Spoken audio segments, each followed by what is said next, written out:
Do you think we should start? Yeah, definitely. Yes. Yeah, we should start. Okay. First, I would like to welcome you all and thank you all for coming today.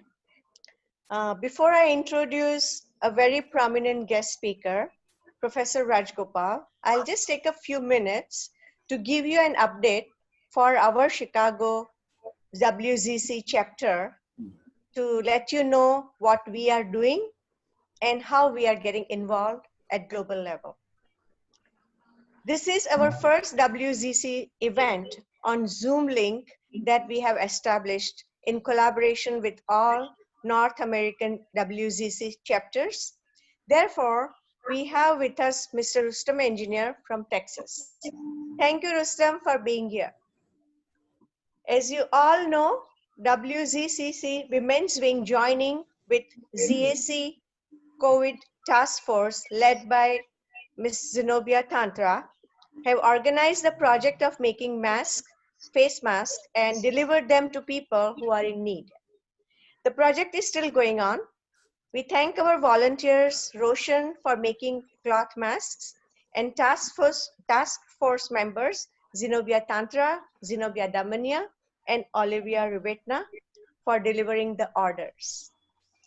At Women's Wing of WZC, we are also looking for 2 or 3 women volunteers to work with us where we may cite the amazing opportunities in the supply of food items. We can work on finding an outlet where we may sell Parsi fast food. Let me know if anybody is interested. Secondly, at WZC Chicago chapter, I would like to announce that we are sponsoring 4 youth from our community to participate in remote youth entrepreneurship program. Thirdly, we are working on to be a part of WZCC app at global level. The new application will help Chicago chapter members in communicating and building meaningful partnership with our chapter members internally and globally. I also like to mention about ZEDF, Zarathustra Entrepreneurship Development Foundation, formed by World Zoroastrian Chamber of Commerce and Fazana Partnership to fund budding entrepreneurs in North America. It's now open for business, and if you'd like to know more about it or to find out how does it work, please contact Mr. Rohinton Rivetna. Going forward, I would like to say that we want to plan our chapter meeting on 3rd Wednesday of the month, if possible. So our next meeting is going to be on July 15th. Our guest speaker will be Dr. Dolly Dastur. Her presentation on Alzheimer, which is very well known, it is very important for anyone over 50, how to avoid becoming a victim to this dreaded disease. Dolly is a specialist in geriatrics, so please mark your calendar and plan on being there. We'll be sending more information a little later. Now, coming to our today's presentation, let me introduce our prominent guest speaker, Professor Emeritus Dr. Rajagopal. His education, he got his Bachelor of Science from University of Bombay, his Master's in Engineering from University of Florida, Gainesville, Florida, his doctorate in University of Michigan, Ann Arbor, Michigan, in interdisciplinary environmental management. Based on his professional experience of over 45 years in the field of testing, searching, and screening, Professor Rajagopal has designed and implemented several testing protocols for water quality protection. If adapted to the current pandemic, they will have the potential to save government significant amount of dollars and valuable time in COVID response strategies for containing the viral spread now and in the future. Today's presentation is going to be in two parts. First, an award-winning social entrepreneurship study abroad program that Dr. Rajagopal has established between the University of Iowa and India. After his presentation, we will have some question and answer for a few minutes. And please put all your questions in chat section. Then, in second part, Dr. Rajagopal will be doing a presentation on a strategy to fight the coronavirus pandemic at the community level through a company he founded in April 2020 called Smart Testing LLC. So please join me in welcoming Dr. Rajagopal from University of Iowa. Thank you. Thank you, Mani. Okay, I think you can all see the full screen. Can you hear me? Yes. Yes. Yes, okay. Manodharma was founded in this particular operation through the University of Iowa was founded in the year 2006. Before that, it existed in concept. And I am so glad to let you all know, 2-3 people who have been foundational supporters in starting this program are here with us on this Zoom program today. My brother-in-law from India, he has just woken up at 5:30 in the morning to be with us. And my brother and sister-in-law from California, they're also on the Zoom program, along with one of our favorite partners in India, Chitra Shah. I also saw her. Later on, as we go through, we might end up seeing a few more people from India. Without much ado, I just wanted to start the program and deal or take you through the essentials. The Manodharma is a concept. I'll describe that concept. And it started with the University of Iowa as an application in the year 2006. And the concept was given to me by a musician in India. It's like singing from the heart on the spot, just like jazz.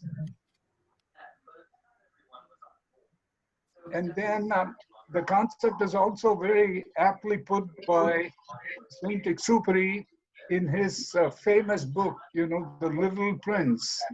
So one sees clearly only with the heart. Anything essential is invisible to the eyes. And then this also is very true. The difficult roads lead to beautiful destinations. And the next concept, we tied in this idea of Manodharma with social entrepreneurship. So instead of my reading, I hope you can all see the screen and you can read it. Yes. Okay, so I'm just going to give you a few minutes or 1 minute or 30 seconds to read through it.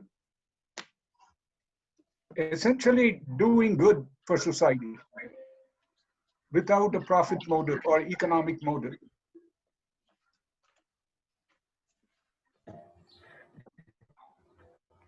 When I went to visit India in 2004 and 5,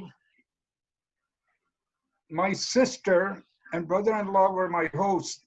So there was a tsunami in 2004.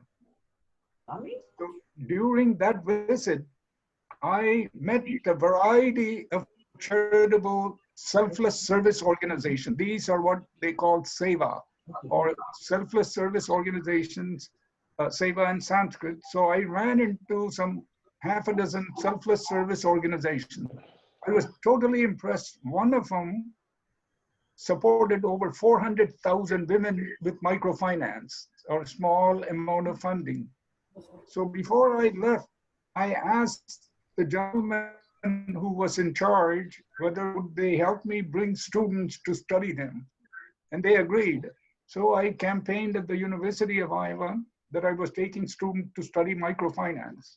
Lo and behold, when everything was set to go, Mohammed Yunus that year got the Nobel Prize. So my dean called me in, said, did you know he was going to get the Nobel Prize? How did you decide to organize this course on microfinance? So I was just teasing her, telling her I'm on the Nobel committee. So that was the first humorous interaction. And then we took 23 students that year. And the whole idea was let our students and professors interact with these selfless service organizations and see how they are able to accomplish so many things with so little. That completely turned on all of our students and professors. And within the next 10 years, from 20 students, it went as high as 200 students from University of Iowa going to India, and about 15 to 20 professors. Nobody has done this in any university in America.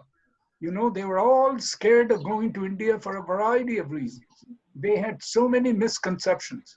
So recognizing this, we took 1,500 students from one university in 12 years. Whereas all the Ivy Leagues take 5 students, 3 students, 4 students, and so on, they were not able to excite. So this program in India, we were able to excite because of 3 or 4 key criteria. One is everybody got a credit for 3 hours to go to India for 3 weeks and do really good work. And then they had an inspiring partner organization in India, like we had about 45 partners in India. And then it's also in the Midwest. We go there during the winter time. It's cold, and whereas in India it's quite warm. And then other universities have this assumed requirement that in order to go to India, you should know an Indian language. I don't know how they came up with it. So we removed that requirement. No, you don't need to know any Indian language. You should have taken some courses on Indian culture. Actually, our students learn about the culture after going there and repeatedly going again. And 5 of our students have gone back and finished their PhDs. So the question is, do you have to know before going, or once you go, you get excited and you want to go again? So my whole philosophy is get them excited in the first trip by introducing them to outstanding organizations of Seva. So this was the principle which worked like a charm. So we practice this. It is still going on at the University of Iowa. And our university professors and students are still going. And it's probably now, so far, we have done something like 2006 to 2020. So 15 years in operation. And the key condition is you go to India to study what you are already studying. You don't have to study India. You can study yourself and your subject, your field, and there are people practicing those in India. So this way you make a bond or a friendship. So you don't have to go thinking that you don't know anything about India. And these are all some of our exceptional nonprofits. Running a cooking studio, and she also won the Master Chef runner-up. So last year, she offered a program for cooking, you know, Indian cooking. And also we went on a tour around Bangalore, and she had her own studio. And then we had a couple of architectural pioneers in Kochi, and they have made all kinds of changes in Kochi and the surroundings. And they have 600 projects that are sustainable, and they've built all across India. The gentleman on the right, Vikram Singh, is a pioneer. He was the vice president of DuPont. He went back to India, and he has opened several schools for girl children in rural India. It's called Pardadi Educational Society. He is, again, an amazing character. And my job is to go personally, get to meet all these people and commune with them and explained them this idea of bringing American students for collaboration. So within a 10-year period, 11-year period, we took 1,400 students and participants and had 40 Indian partner organizations to work with.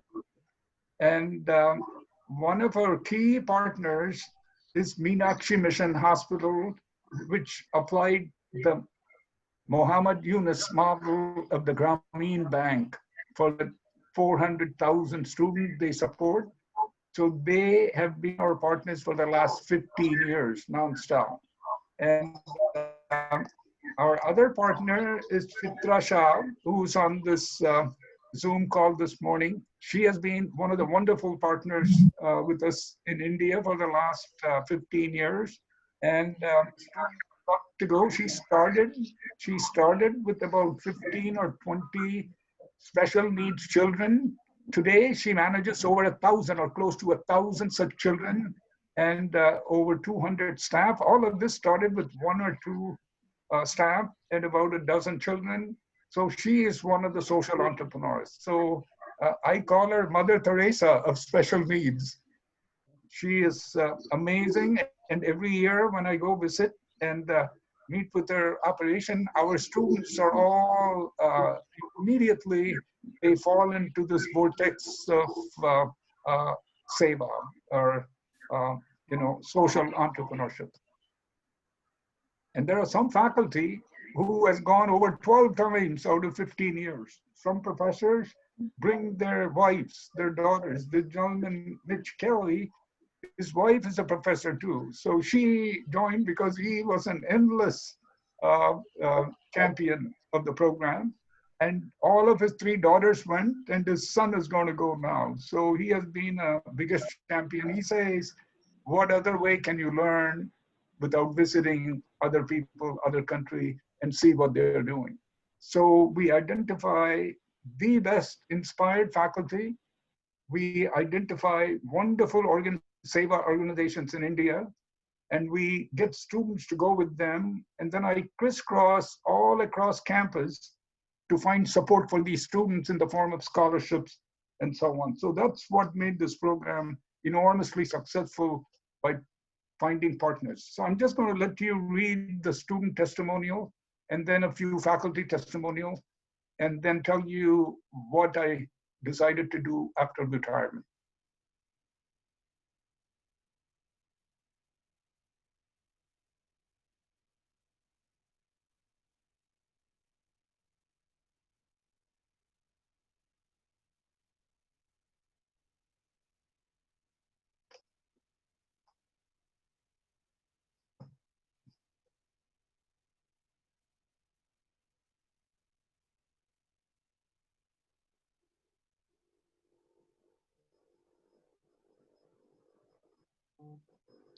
We'll have question and answer for this, right, Dr. Rajagopal? Right after that, I've got a few more slides, then we could go to the question and answer. Okay. So in 2016, they picked us and said, this is unbelievable. And they gave us the Andrew Heiskell Award and recognized us as one of the best programs for India study abroad amongst 1,400 higher education institutions around the world. So we were given a cash prize and an award. So we went to UC Davis to pick this. So each year they give one university such an award. So we were honored. I decided what the best time to retire. So I retired in 2016, and then I formed, 2017, and then I formed a nonprofit organization called Manodharma to spread this idea of what I did at the University of Iowa to 100 other universities. So I was on a good start. In 2018, I took 12 professors from across America to India. And again, I switched from taking students to taking professors. The whole idea was I thought of this Manodharma for professors, or another way to put it is Peace Corps for professors. So I wanted the professors to experience, so they would take the student. So in 2018, I took 12 professors and 45 professors in 2019. And what happened in these 2 years, the professors had such a wonderful time. After they came back, only 10 out of the 45 were able to take their student. They commented to me that I should plan on taking the presidents and provosts. So for 2020, I was planning to take 60 presidents and provosts, and there comes coronavirus. So my whole program was postponed for 18 months. So then it just reminded me that my whole specialty was to how to take care of serious contamination problems or infection problems like the pandemic. That's what I specialized for 40 years. So, or 45 years. So for the past 4 months, I've hardly slept. I just sleep like 2, 3, 4 hours and then fall asleep during the day. I've been totally devoting my time of how to contain this pandemic. So that is how I switch. So these are all the immersion program. Before I moved on to taking the presidents and the provosts, that one is called retreat. So I take them for a retreat with stringent requirement. And they will be able to do it. So I can talk to you about that because I prepared for it. But unfortunately, because of the virus, we were not able to do it. So this immersion program for 2 years was resounding success. So this is where retreat comes. Now I'm ready to take questions. I'll show you a couple of slides of retreats after the question and any chat questions that you have, Money. So far, I don't see any question. Does anybody have question? Because I don't see any question in chat section.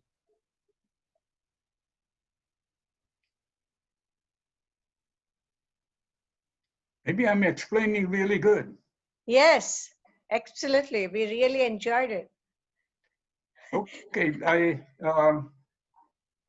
people could always come back and ask questions in the second part too, so there's no problem. So the questions are not Yeah, necessarily. there is one question, Yeah. Dr. Rajagopal. It says, Go how ahead. would other universities try to replicate this program?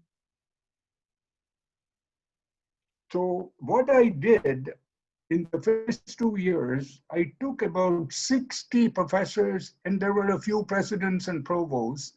I introduced them to all these organizations. That is what I call immersion program.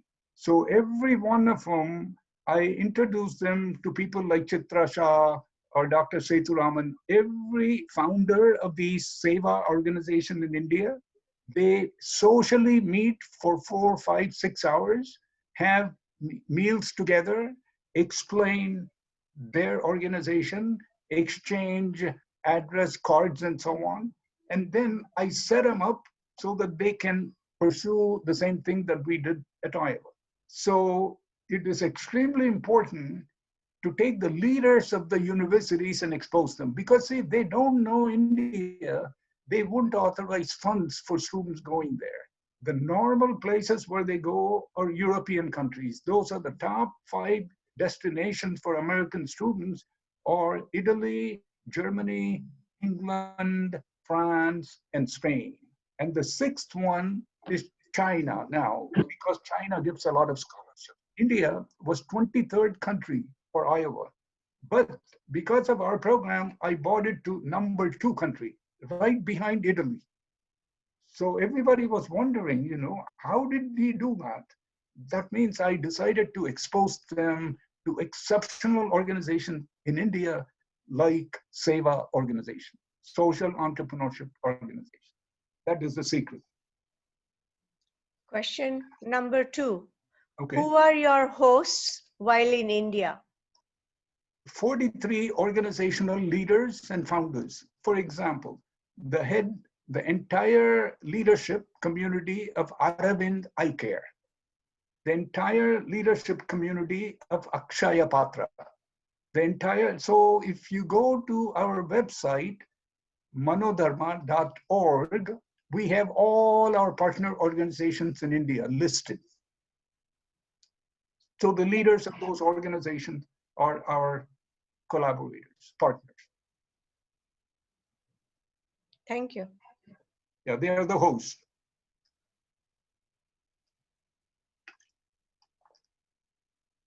What kind of student majors are participating? So what are they pursuing in school? Okay, so it all depends on the professor who goes. And I have professors going from all the 13 colleges of the university. So first I meet with every professor who's interested. I mean, anybody that I know on campus in whatever college they are, you know, College of Medicine, Public Health, Pharmacy, Dentistry, on and on and on, education, liberal arts, engineering, business, nursing, and so on. If I know them, I sit with them in a committee, I just jokingly say, have you ever been to India? 99% of them say, I've never been to India. I would love to go. Why do you ask? This is how the conversation begins. Then after a few tries, they come back and say, I'm scared to death. Would I get sick? And do they have doctors? Do they have hospitals? Then I set up a lunch with 3 people who had gone. And those 3 people convinced them, saying, this is how you should go to see it. And so that is how it all starts. Once they go, then they want to take the whole family. Now, I shouldn't be telling this. A few of them even got married in India. So, so when you take people, there is no restrictions on how they're going to perceive another country. So if I keep it open, they come back, and so some of them have gone 12 times and taken their entire family, mom and dad, and their children and wife, a husband, everybody. So there is no limitations as to who can go to India. What we try to do is whatever they want to study, we find an organization that is specializes in that field. So if you're a doctor, or if you're a public health person, if you are a farmer, if you are an educator, if you're an engineer, there are organizations which do seva in those fields in India. So that's idea that we sprung loose. That you don't need to go to India only to help. You can also go to India to learn about helping from others. The seva organization do an enormous amount of work for almost nothing. So these people come back totally, gotten upbeat. Many of them tell me that they learn more about themselves by going to India. One more question. What are the plans for the future of the program? The next plan is in the year 2021, I might take some 60 to 70 presidents and provosts of colleges so that they could see the leaders of these organizations and they could get inspired. If we could inspire the presidents and the provosts, that would be a wonderful thing. You know, that is the plan. And then with the very rigorous requirement that when they come back, they will come back with 2 or 3 marvelous collaborative program, scalable collaborative program for their students and faculty. And then how to do that was what I was planning this year.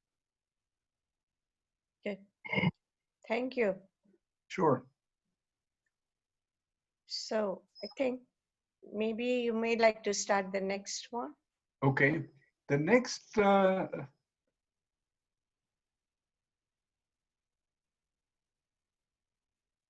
just want to show these 2 slides that I made for this year's program. Okay, so this is the flyer that I made for this year's program for retreats for the presidents and the provosts. Yeah, this is the program I made. I made 5 flyers for 5 retreats. And unfortunately, coronavirus put it under. So, but we will bring it back. This is the future of the program for institutional leaders.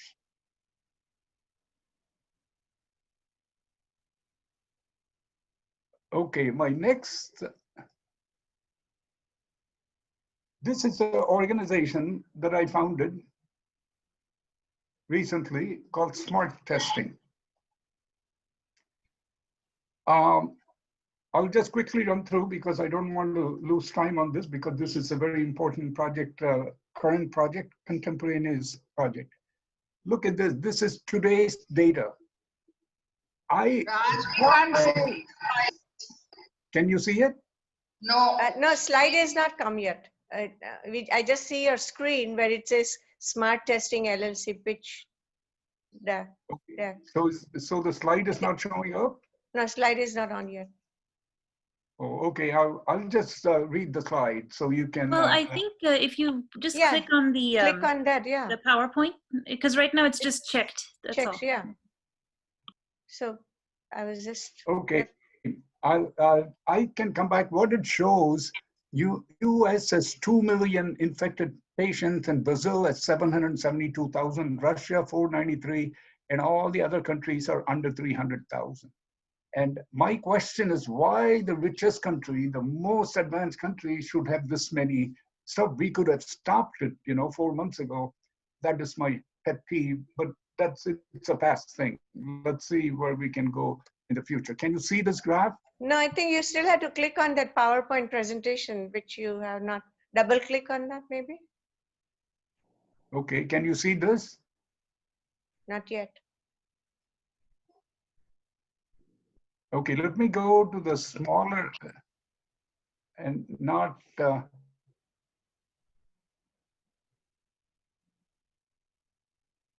Can you see the small screen? Yeah, now Okay. we see. Yeah, do you want me to full Now screen click on it? that. Now click on that TV. Yeah, just click on that. Now you can see, right? Can you see the full screen? He can make it full screen if there Okay, you yeah. That's good. Perfect. Okay. Okay. So this is all the different components of our company are depicted on that screen. I'll tell you later about it. Can you see this screen now, this slide? Yes. Okay, so if you look, every day we are on the top of the world in terms of number of people. And the same is true about a lot of features. Now, this slide, can you see this? Yes. The graph. Now, India is catching up. India is coming out to be the high speed, after Brazil and Russia. India is coming up with 343,000 infected COVID cases from a very few. So that is another concern that we have. And this is my experience. So I'm just sharing with you that I have devoted and trained about 65 master's and PhD students in various aspects of testing, searching, and screening for pollutants, environmental contaminants. And so this COVID response strategies come right on the spot where I can use some of the strategies we developed 30 years ago. The publication I published 35 years ago are all being used now for the coronavirus thing, and it's all based on the idea of smart testing. So I'll explain it to you in a simple case. What is smart testing? All these smart testing are like figuring out how to find those of you who have played games like Mastermind or any other card games. So you might know how these strategies work. That is what the purpose of smart testing. So we have now people who are helping us, some of whom are roboticists. They specialize in how to prepare, how to use robots to pipette the samples and come up with new samples. So these are all the kind of things we are doing right now. And we also very strongly believe in avoiding the problem or preventing the problem instead of creating a problem and solving it.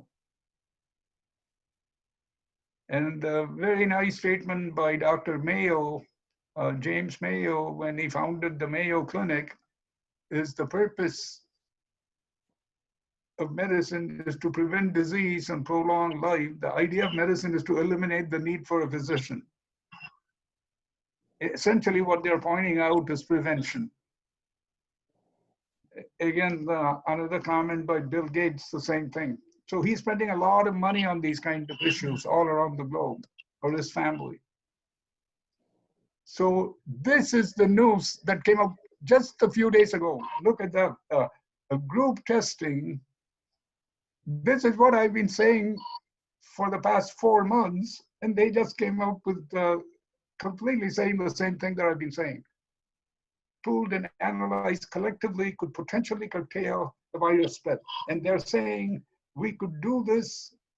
1% of Americans have the virus. The simulation found that weekly. They're talking about testing the entire US population, or 90% of the country can safely return to work. That's what they're suggesting, but the idea that I have is a little bit more efficient than what they're proposing. That's what I want to share with you. Okay, they're talking about setting up a 30 by 30 grid. And I'll just explain it away with the picture. This is the picture they have. Here is a 30 by 30 grid. What they're saying, this 30 by 30 grid has 900 samples or 900 people from a community.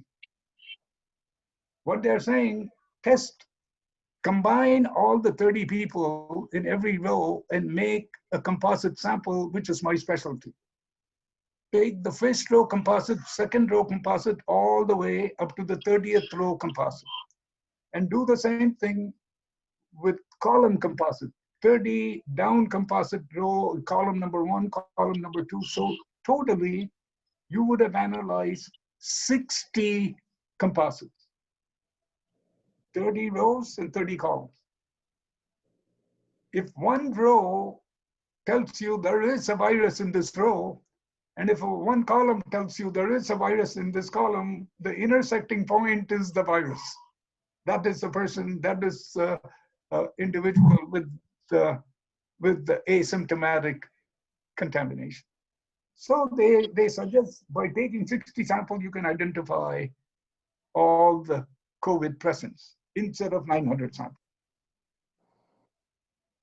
This is very easy to understand. And so we are also applying for government authorization for our methods. Our methods is a little bit more efficient. And we are going through proof of concept study coming pretty soon. And this is what they published, doing 6 million tests a week.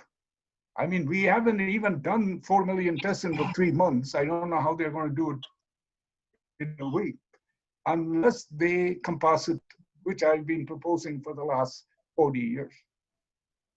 So I'm going with an idea called community level screening. I'll just explain it to you what I mean by community. Right now in America, there are 145 million people who belong to what is called essential workers and first responders. These are the kind of people, healthcare support, healthcare practitioners, protective services like police and sanitation and sewage, water treatment plant, personal care, community and social service. These are all, there's a whole set of categories of these kind of people who are called first responders or essential workers. There are 145 million of them are there. The people who don't have to go to work, stay at home and do, these are the white collar workers working for Google, Microsoft, Facebook, and so on. Those kind of people don't fall under this category. They don't need to be traveling, presenting, or running a bus service or a train service or any other essential services. Out of this 145 million, there is 27 million who are exposed to potential COVID exposure once a month. And then out of that 27 million, 14 million are exposed to more than once a week. These are the people in the hospitals, people who constantly get, and then we practice all across America for the past 2.5 months, isolation, home stay, social distancing. All of these has cut down the spread. And these are the first responders. What we propose is a 3-tier strategy. And for the tier 1 is the most important, the hospital employees, elderly care facilities, and people who are constantly interacting with other kind of people and so on. And then we go from bottom up, tier 1, tier 2, and tier 3. And then we have come up with what we are saying. We are going to get the samples. You remember that 30 by 30 arrangement? We have a different arrangement. So we are going to get help from a robot. And if we have 10 samples, 20 samples, 30 samples, 40 samples, any number of samples, the robot will decide how to prepare new samples, how to composite them to submit it to a machine called the Pcr Testing Machine. These are polymerase chain reaction. There is RT-PCR, so they study how the COVID virus opened up the cell.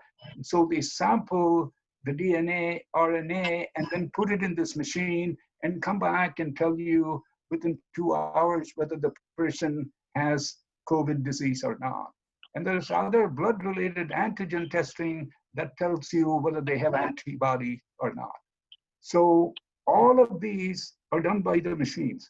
But then can we do the compositing process? The current use of the word pooling, they call it pools. Can we make pools? Can we make batches? Batch processing. If you remember in olden days for computers, we used to use the phrase batch processing. Same kind of idea. I used to use the phrase which was common in engineering called compositing, or make a lot of them, put them together to composite. Then what I learned, that goes hand in hand, the nature of the community. If I go to a meat processing plant, I'm not going to use the same compositing technique.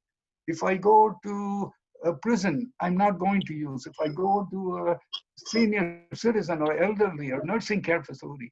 So what I have learned, for different communities, different segments of these communities, we need to use different compositing schemes. So that's why there's a feedback. Within about 2 weeks, we can bring it under control for every community. So this is a patent that I've applied. And so I have 2 or 3 more patents in this process. And then I'm going and seeking support from anybody and everybody who might be interested in supporting us. So here is another thing. What we are promoting, the metaphors, we need to take a look at testing from an aerial view, not from a clinical view. If you look at it from a clinical view, it's almost like saying, I want to put out the forest by going and treating 1 tree at a time. What I'm saying is you should also look at the forest from the sky, from the airplane, from the satellite, so you know the extent of the forest that is burning. So that way you get both the aerial view and the clinical view, both the telescopic view and the microscopic view, both the preventative approach and the mitigative or cure approach. So hospital should also work with the community. That's why I'm trying to bring these two together. And I'm looking for social impact funding for our proof of concept. If we put some 2, 3 proof of concepts work, we can then create seamless partnership with every community in America to solve the problem by themselves and give them the tools necessary to do these kind of things. So we need your support. We can only solve this problem with partnership. Help finance us, join with us, partner with us, or spread the word about us. Thank you very much. Much appreciated. Thank you very much, Dr. Rajagopal.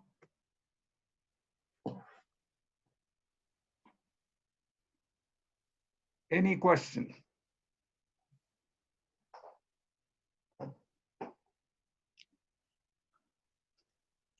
When did you launch Smart Testing LLC? Will it be profitable? When? Are you planning to give an equity? Are you planning to give an equity share?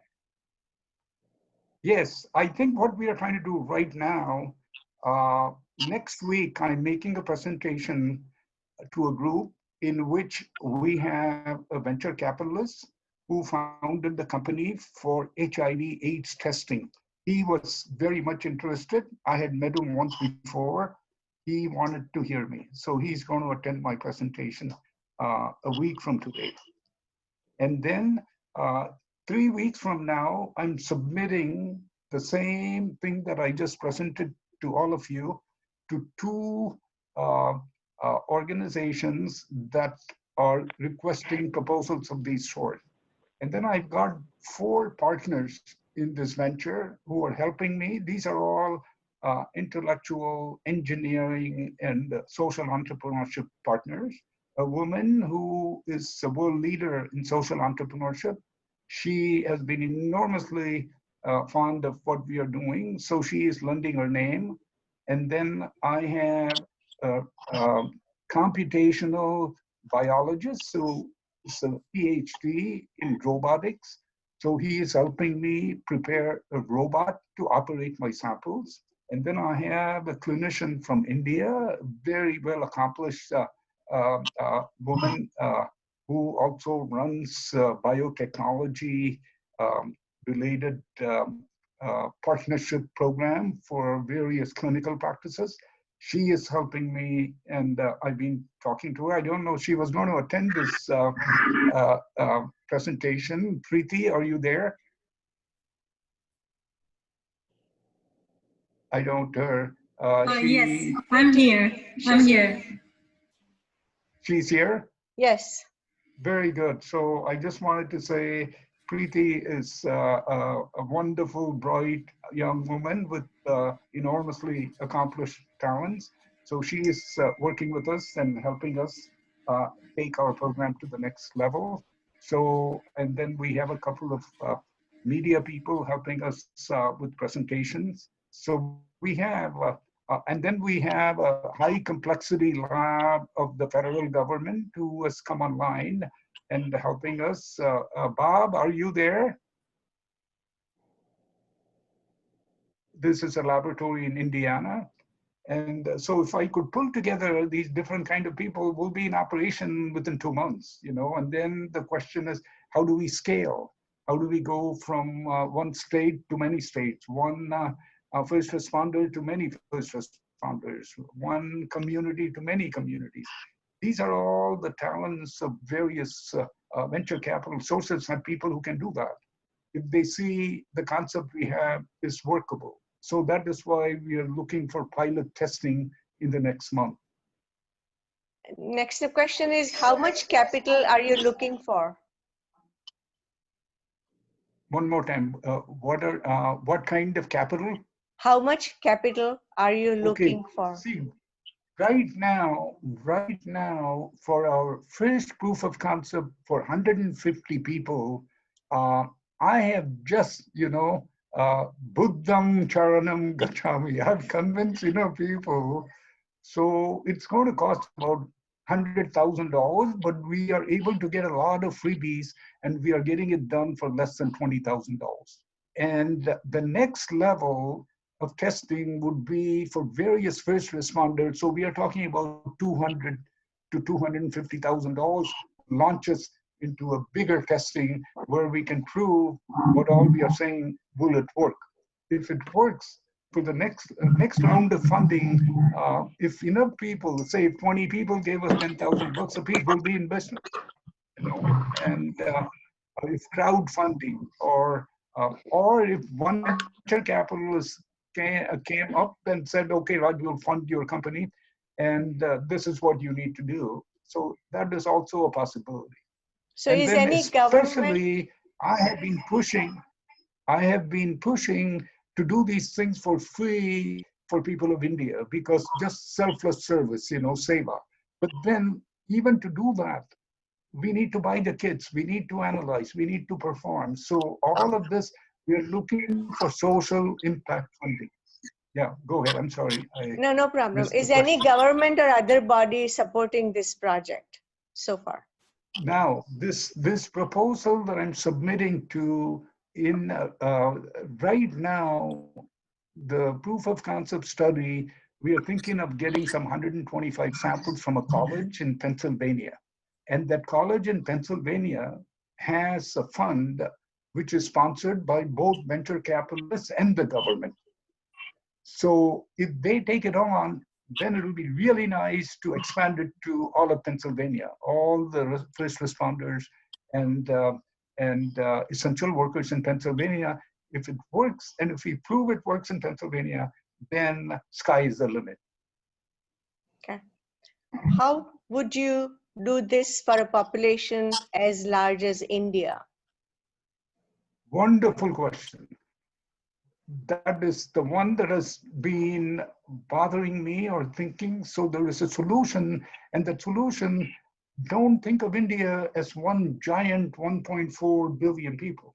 Think of India, it's millions of small communities or a village level. So we want to push this community level, which each village could be taught how to take care of it by themselves.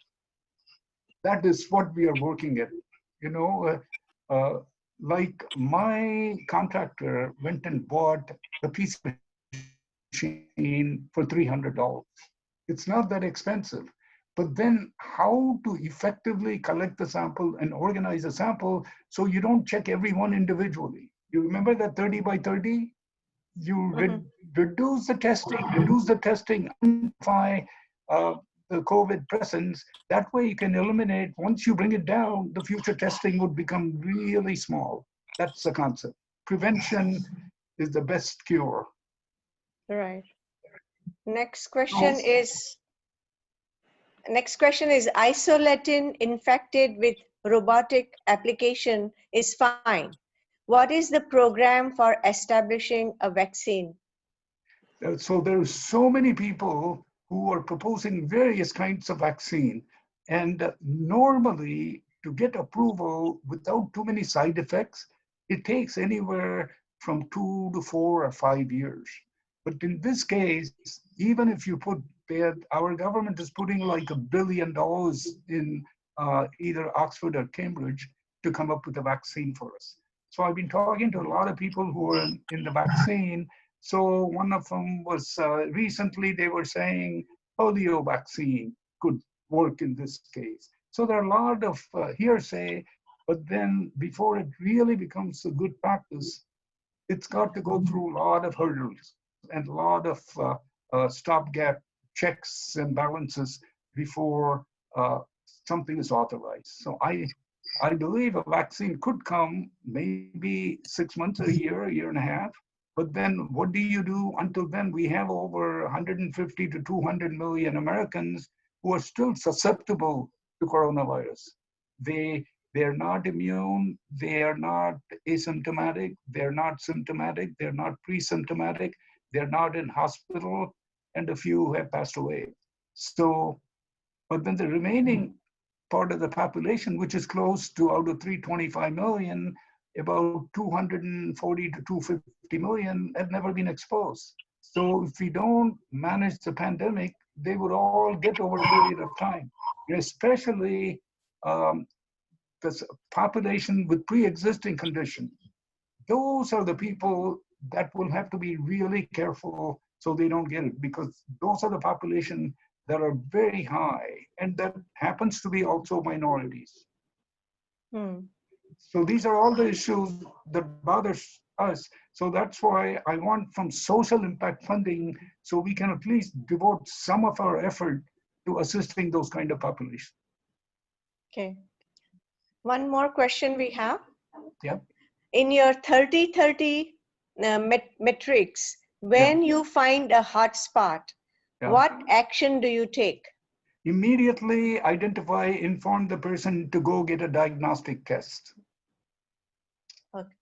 See, right now, even after all these months, the diagnostic tests and the PCR are very scarce resources. So they only, except some states, they've gone ahead and done, anybody can go and get a COVID test. But in a lot of places, it is still only given to physician-recommended patient with symptoms. All right.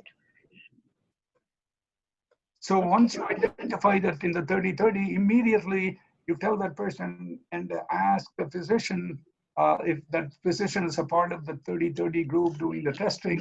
That physician would say this person needs a COVID test because he's highly susceptible, and we found this person has a high probability of being infected with COVID. Thank you, Dr. Rajagopal. Absolutely. It's a delight. And all of you who attended, I want to thank you. And I don't know whether we could see their faces. So before they disappear. So, Mani Aunty, can I ask a question of Dr. Sure. Rajagopal instead Sure, of sure. chat? Yeah. Okay, Hi, our Dr. friend. Rajagopal. Okay, I just want to tell you some 4 or 5 people that are here. I think one of my favorite sponsors, I mentioned Kyle Zimmer. She's way on the right here. So she has been an inspiring individual all my life. First, she was a student at the University of Iowa. I've been her student for the last 20 years. And Wow. or 30 years. So, and then Chitra Shah is here, and then Preeti, I don't know, I need to reduce my screen. Preeti is there. Okay. Where is Preeti? She has turned off her video, I think. Okay, no problem. So, and then Chitra has visited Kyle, and it's kind of really fun working with these kind of people because they charge you up by what they're doing.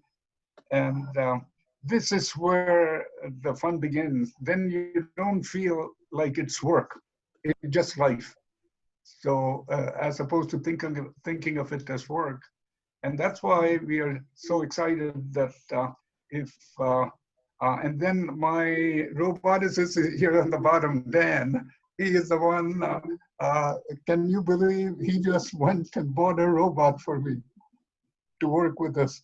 And then he already had a robot. Now we have a pipetter. So if you have 200 or 150 or 300 samples, that will do the mixing automatically and feed it to the PCR machine. And then he's trying to color code them. And once it goes through the PCR, we will see lights on all the infections. So, and he's also working on putting a video for us. And he also went and bought a PCR. And I wish I could be in his lab. He's in Colorado. He's a computational biologist. And Thank you very much. I think we just finished it right on time. And I really by the way, one other person, Raja Bhattacharya here, his college is the one that I'll be going to next week. So we are making a presentation at his college, and that college president went with us to India a couple of years ago. See, this is how connections get made, people thinking along similar lines, and then they start exploring possibilities. I hope you don't mind my introducing you, Raja. Oh, not at all. nice meeting you. You too. Yes, we had a really, it was a very good presentation. We really enjoyed it. I learned a lot, and I'm sure you all of did. And we really thank you very much for being our guest, and wish you all the best for your this smart testing. Before I forget, my brother and sister-in-law are also there. Ranga, I don't know whether that Ranga is from India or from California, because they have also been sponsoring us and supporting us for several years to go to India and do these. And this other Ranga, he is in India. He is our India program manager. So he does a lot of work in India, taking care of our programs in India. And so the key to any kind of success is partnership. Without forming partnership with a lot of organization, I don't think we can go anywhere. Because this, as you had a very good question, Mani, with so many people in India, how can you do it? The only way to do it in India is partnership. And if I could create 200 partnerships, big partners, then they could spread the word. You know, Sure. that's where the secret. Yeah. Yes. Do you have anybody else to be introduced at anything? That's what I'm looking. My brother-in-law's here. He was a fantastic partner. He and his wife, who was my sister, she passed away, and they were the kindling. They're the ones who started my program. It used to be in their living room. Endless conversations with them about starting the program. Okay. I think. Thank you very much. Thank you all for coming once again. And thank you very much, Dr. Rajagopal. Namaste. No problem. Thank you. Bye-bye. Bye. Thank you, Mani. Thank you all. For those of you who came, thank you very much. Yeah. Thank you, Preeti. Preeti's there and all the others we have introduced. And we'll be talking to you. Take care. Yeah. Thank you. Bye. Thank you. Bye. Thank you.